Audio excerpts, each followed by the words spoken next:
जीटीआरआई के संस्थापक अजय श्रीवास्तव ने कहा कि ब्रिक्स मुद्रा अपनाने वाले देशों पर 100% टैरिफ लगाने की ट्रंप की धमकी वास्तविक नहीं है और व्यवहारिक से ज्यादा प्रतीकात्मक भी है।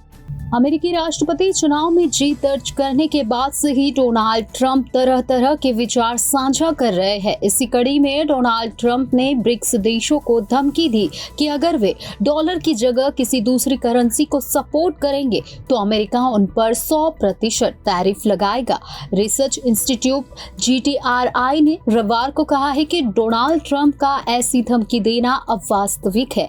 जीटीआरआई ने ये विचार रखते हुए कहा है कि भारत को एक व्यवहारिक स्थानीय मुद्रा व्यापार प्रणाली विकसित करने पर ध्यान केंद्रित करना चाहिए। साल 2009 में गठित ब्रिक्स एकमात्र ऐसा प्रमुख अंतर्राष्ट्रीय ग्रुप है जिसमें अमेरिका शामिल नहीं है। इस ग्रुप में दक्षिण अफ्रीका, ईरान, मिस्र, इथियोपिया और संयुक्त अरब अमीरात यानी यूएई शामिल है। पिछले कुछ सालों में इसके कुछ सदस्य देश, खास तौर से रूस और चीन, अमेरिकी डॉलर का ऑप्शन तलाश रहे हैं या अपनी खुद की ब्रिक्स मुद्रा बना रहे हैं। भारत अभी तक इस कदम का हिस्सा नहीं रहा है। शनिवार को ट्रंप ने ब्रिक्स देशों को इस तरह के कदम के खिलाफ चेतावनी दी। ग्लोबल ट्रेड रिसर्च इनिशिएटिव यानी जीटीआरआई ने कहा कि इस पैमाने पर टैरिफ से सिर्फ अमेरिकी उपभोक्ताओं को ही नुकसान होगा, क्योंकि इससे आयात की कीमतें बढ़ेगी, ग्लोबल ट्रेड पर बुरा असर पड़ेगा और प्रमुख व्यापारिक साझेदारों से प्रतिशोध का जोखिम भी होगा।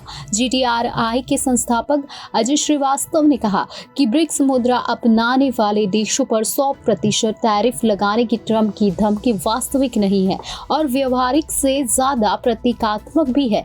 भारत के लिए विवेकपूर्ण दृष्टिकोण एक पारदर्शी और खुले मुद्रा विनिमय की स्थापना करके स्थानीय मुद्रा व्यापार को व्यवहारिक बनाने पर ध्यान केंद्रित करना है।